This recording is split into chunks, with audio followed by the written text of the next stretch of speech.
everyone. Welcome back to Eternal Midnight. I am here today with Chad. What's going on, man? What's up, dude? I Chad and I just finished watching my one of my favorite underrated sci-fi movies ever, Edge of Tomorrow. And Chad, man, I want to know, what did you think of it? It's your first time watching it. It was. So before I get to that, you've kind of been badgering me to watch this one for a while, I think, right? Mhm. And it's like I finally got around to it. And this was one like you and I've always joked around. Like whenever we like tell each other like, hey, watch this, we're always like, hey, you better be right. You better not be making me watch some piece of shit or something. And I mean, once again, you came through. I mean, this was great. Well, Right. I mean, the concept it like I like the concept of the like the keep redoing stuff, the Groundhog Day thing, but it's like I think this was a cool new way of doing it with the war because I think like you were telling me, I like watching somebody who has a relationship with somebody else, watching them have to redo it every day because it's like they have to get around those like guards that person has up. And it's always, and you notice in like this and like Happy Death Day, it like always starts in like a real shitty situation where it's like, couldn't I have started like 6 hours before this or yesterday or something? Exactly. And I love Edge of Tomorrow because it's basically like a video game in my opinion. Like you die and then you respawn and then you have to remember what you did wrong to like beat the enemy. It's so I like to say it's simple, but it's so smart. I mean, like Mm-hmm. I did like the character of Tom Cruise, William Cage, Mm-hmm. because he is a coward at the beginning, but by the end he ended up taking down the big bad, the Omega, which is smart because like you can tell like when he's my favorite part of the entire movie is when they're going trying to plan, but you can't plan war because there's always gonna be like some new enemy that's gonna pop out, or there's gonna be some unexpected thing that's gonna happen, and it takes him like 300 tries to get him to the dam. Like it takes him so long, and then you can tell like he keeps on as he goes through like these like 300 400 tries. It's like he's trying to he starts to get to know Rita and his friends more and his team more. It's like so it's hard for him to like die and then reset the day and they don't know who he is, but he knows Mm-hmm. who they are. So like I love that line that Tom Cruise says when Rita is like flying about to fly the helicopter. And he says, "I wish I didn't know you, but I do." Mm-hmm. That hits me like that And is then so his smart. because his next life is him trying it alone. Mm-hmm. And that was like I don't think just because like even for someone like me who I hadn't seen it till tonight, let's not go beyond when he gets to the dam for the first time. Yeah. Just for spoiler purposes. I mean, I'm sure there's people out there who've seen it, you love it, you hate it, but there are people out there. Maybe you're listening to this, you've never seen it. Yeah, Santino suggested it. I really liked it. So yeah, I don't want to hit the end. I don't want to ruin it for anyone out there who hasn't seen it yet. Sure. But yeah, I agree. It's like you hit that point where he's just like, why do I have to know you? Because he's gone through so many rounds where either she dies or he dies, and he's obviously starting to fall for her. And it's like that with that reset thing.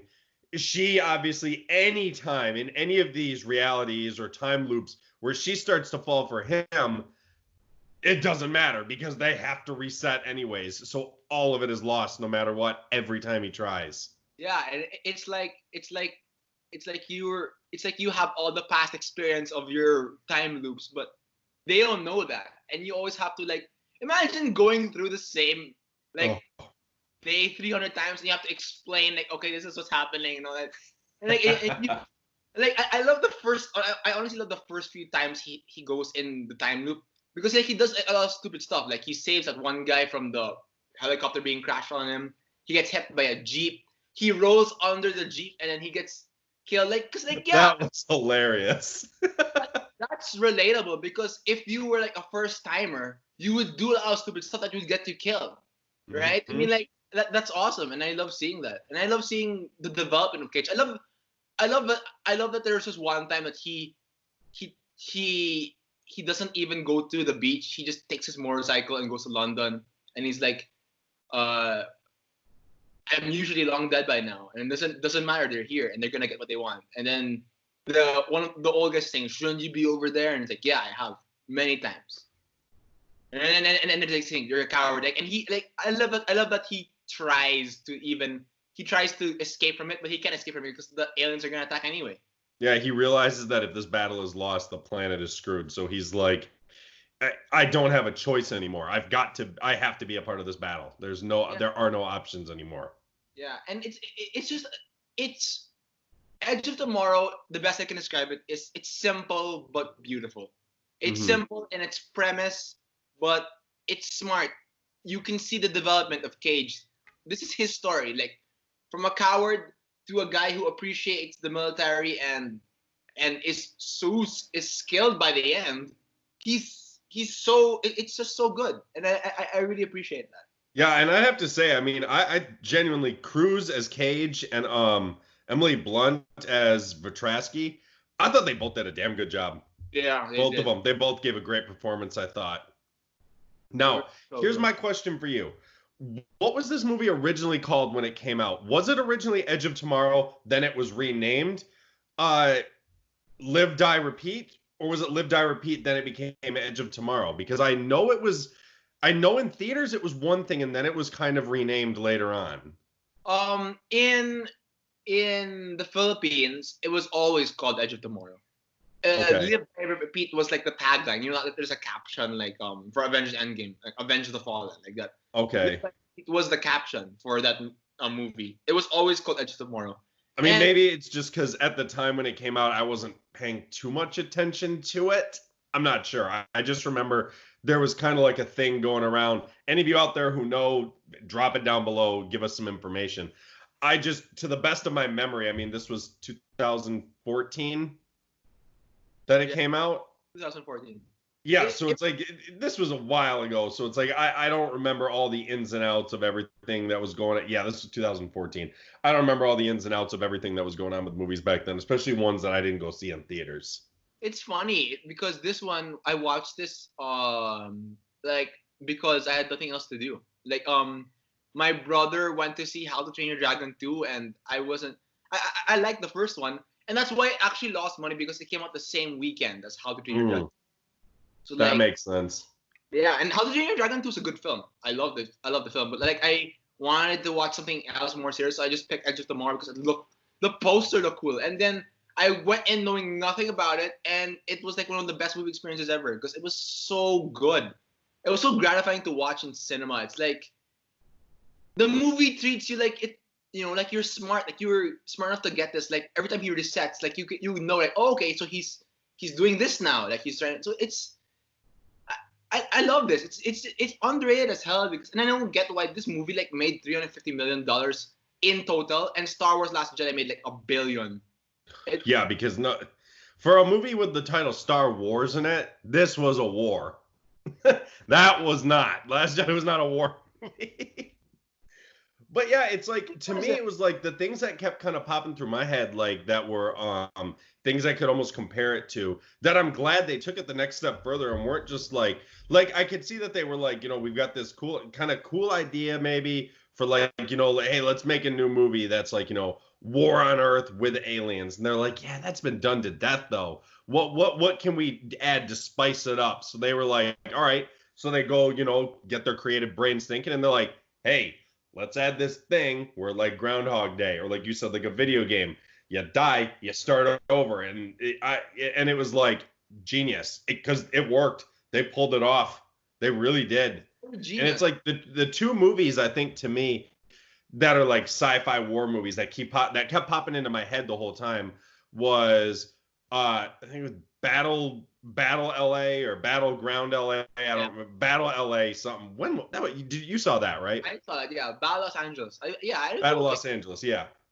And then the other one that kept popping into my head, and it's like I think it's still too early to almost make a comparison, but Starship Troopers, like Starship Troopers to me, I think Starship Troopers is still like this was great. I still think Starship Troopers was better though. Have you seen that yet or no?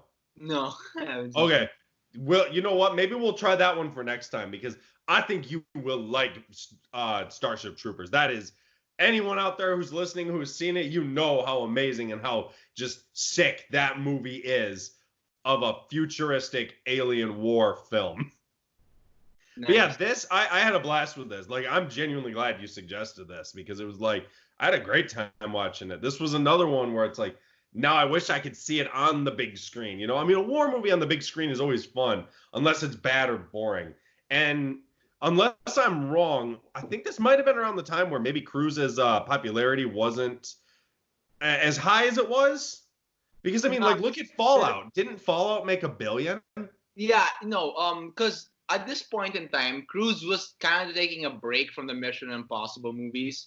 That's when he made what I call the two Tom Cruise sci-fi movies that were one was meh, one was great. This is what I'm talking about. He made And what was the Matt one? Oblivion with Morgan Freeman. If you've seen it, you know it's like it's just okay. But Edge of Tomorrow was the one where like it was realistic, but they added like a splice of sci-fi. Like the war Mm-hmm. is realistic, right? But you have that dash of like, The oh, mech suits, the mech suit, the guns, like yeah, with the guns pop out, Grotesky walking around with her giant ass sword, slicing up aliens with her yeah, and then suit. you have Bill Paxton there barking out the same orders like every time he resets the day. Like It was it's good seeing him too. It was really good seeing him it's again. right, and then it's like, and like it's like kind of like John Wick where it's like there's the action movies like, oh, we're gonna have be a dumb cheesy action 80s throwback, but John Wick's more of like, oh, we're gonna be an action movie, but we're gonna be smart about it too. Mm. Like same with Edge of Tomorrow, like we're gonna be an alien war that's been done before, but we're gonna be smart about it. We're gonna add like some mystical element of like the reset day, which is awesome. I love that because it's like that's how you do a movie like this. And it's a shame Definitely. that not a lot of people went to see it. And Hey, they're still working on a sequel. I saw. yeah, they are. And I'm glad there will be a sequel because I think it'll make more because I think Cruise's popularity has started going up again. I yeah, mean, Mission Impossible Fallout proved it. I think. no, that's the thing. Because Tom Cruise really between 2012 to 2014 he took a dive in popularity. Like now, Mhm. a lot of people went to see his movies. Like Ghost Protocol was fine. They loved that. Then he made Oblivion and Edge of Tomorrow, and like, okay, yeah, again, he's trying to experiment in other films. And then he went back to Rogue Nation, Mission Impossible. That's when his popularity started going back up because, like, oh my gosh, Mhm. Rogue Nation was amazing and all that. So yeah, that's the thing, I mean, like, as much as I love the Mission Impossible movies to death, I think it's a very consistent action franchise. But Edge of Tomorrow is one of those where, like, I'm glad someone made it because it is unique. Mhm. It is, and it was fun. It's like, and this was another one where it's like, I mean, I've got to the point where it's like, I think Tom Cruise, like, it almost might sound cliche because of how famous he is, but I think Tom Cruise, like, is one of my favorite actors because it's like everything he's in, I like him in it. I mean, we're talking like range from like that, like Mission Impossible, Edge of Tomorrow, all the way to the far, far flung spectrum of Tropic Thunder of all things. Right? It's like whatever he's in, I enjoy it. I mean, even the original Top Gun. I know that movie's almost like a punching bag now and a joke, but it's like I still thought he was good in it. Yeah, Tom Cruise. The thing with Tom Cruise is, as I've said before, my review with the prequels. Despite like the bad script and bad like camera work sometimes in some of his films, because some of his films are not great. Just watch Mission Impossible 2. My God, Mission Impossible 2 is like it's like a cheesy action film, but he's great in it. Like Tom Hmm. Cruise will always give 110%. Even the man ones like Oblivion, he's great in it. Like he gives his all, and I'm glad the fact that he's not typecast like, oh, he's gonna be Ethan Hunt forever. No, he dabbles into this stuff like Yeah, sci-fi. He like I purposely hadn't watched the trailer for this before I went into it because it was kind of like, I didn't want to. It was like, hey, I'm watching something that it's older. I completely forgot about it. Santino's telling me, hey, give it a watch. And I was like, you know what? I want to go into this, blind. I kind of had an idea of what it was, but I was like, I don't want to know. I don't want to know what I'm stepping into. And I liked it because it starts out where, Cruz is like this big, like, propaganda figure, giving the speeches, talking up Rita. And then when you first time you see him, the general, you're going into the field to like record this stuff. No, I'm not. I'm Yeah, like, he's got oh, Cruz is the coward in this movie. And it was yeah. cool because yeah, it's a story that we've seen that's been done to death. The coward who steps up to become the hero and saves the day and all that. But it's like it's cool watching it for someone like Tom Cruise, where it was almost like when we watched it was almost like the first Jumanji where you get The Rock and he's like he's the video game character of this like really wimpy kid and like The Rock is just kind of like he's like playing like he's a little coward. Oh Yeah, yeah. it's cool watching people who like almost always play like the badass, the smart one, play something different and either build up to it or play something different the whole time. And that's kind of what this was with Cruz. Watching him, like I think one of my favorite kills of his was when he was training with Rita and that crane like smashed him against the wall and she's like, "You all right? I can't feel anything except my lips." Okay, she just pulls out a pistol and blows his head off. Him, yeah, like that is proper character development. You don't just get like magic force powers immediately. Like I know I can defeat Palpatine. Like the guy to defeat the Omega, he went to like 400, 300 times of going through war and hell to be like, I might have to try and like to get to the main boss fight. He had to die like so many times. I'm not gonna spoil how it ends, but you he had to die like so many times, right? I mean, like what he did, what 350? Like and hundreds easily because it's like he got to the point where he was like counting, where he's like 3 steps forward, stop for 2 seconds, 3 steps to the side, stop for 5 seconds, go to the left 5 steps, go straight forward 12 steps. It's like, how many times have you died and gotten back to this point that you've memorized it like this? Isn't it stressful? Where you can tell that he's stressed by it.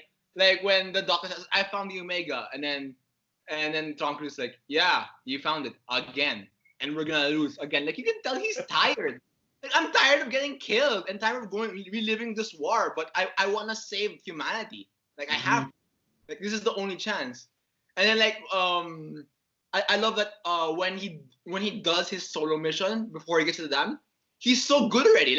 Like yeah, I can actually do this on my own. Like I don't need Rita's help. I can just be like, I'm gonna kill because I've lived this day. Yeah, so he did. I mean, he was bloody as hell. Like he was bruised. He was bleeding all over the place. But it's like he made it. He made it to the point where him and Rita had difficulties making it to before. So it's like he went from like just like a PR guy in a military costume to a full-fledged hero of war, basically.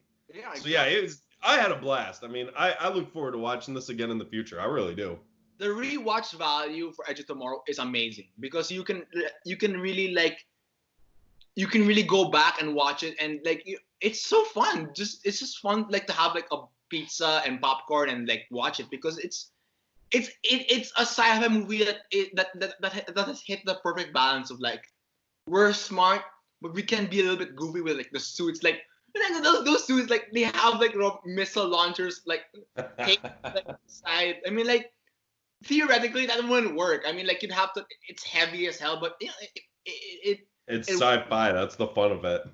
Yeah, it works for this movie. I mean like yeah, some things cannot make sense, but like the main plot with the Omega resetting the day, it does make sense. Like yeah, I did like the fact that they described the alien race as like an organism. Like there's a brain, there's the claws, there's the white blood cells, and I'm like, oh that's cool to see.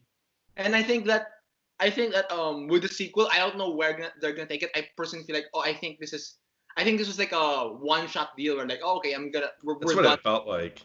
Yeah, I don't think it can go any further. But hey, if the sequel is as good as this one, man, I'm gonna take 7, 8, 9 Edge of Tomorrows. I will really. I mean, like, give them to me. If they can find a way to make this story go, let's do it.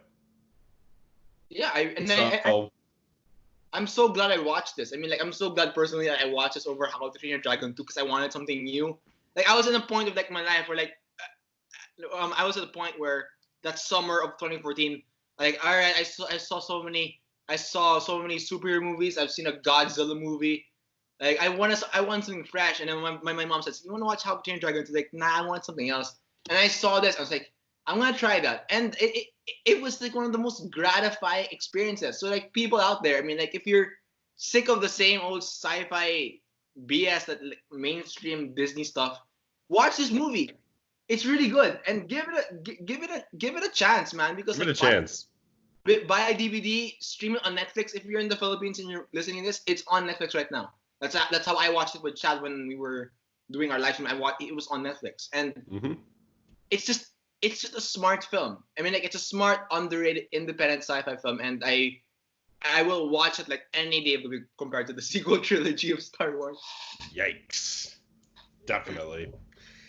So, guys, thanks for listening to just our quick review discussion. Hopefully we can do some more of these in the future. More kind of like the first like quick backstory of this. The first time Santino and I did this was a couple months ago. Actually, he was getting. What were you getting ready to watch? Invisible Man. No, it was something else. You were gonna watch something else, and then you switched to Aliens. Remember? Oh, I mean, yeah, I was gonna watch Noah, and then I switched to Aliens. That's. He was gonna watch Noah, and he's like, "What about Aliens?" I'm like, "Aliens!" I'm like, "Don't go anywhere near Noah." I wasn't feeling watching Noah, so I was like, I'm gonna search for something. Like, and I had scrolled down to like the end of the catalog, like, oh my god, Aliens is here. I'm gonna watch that. Yeah, and so he told me he's gonna watch it, and I was literally doing like absolutely nothing at the time. So I'm like, "Hey, let's just start it at the same time, and we'll just BS our way through the movie. Just tell me what you think." It was the most fun thing ever to do, because it's like who's seen it so many times to me, it's like the first time, like wow, when that alien queen came on, and like, oh my god, she looks gross. That was a blast.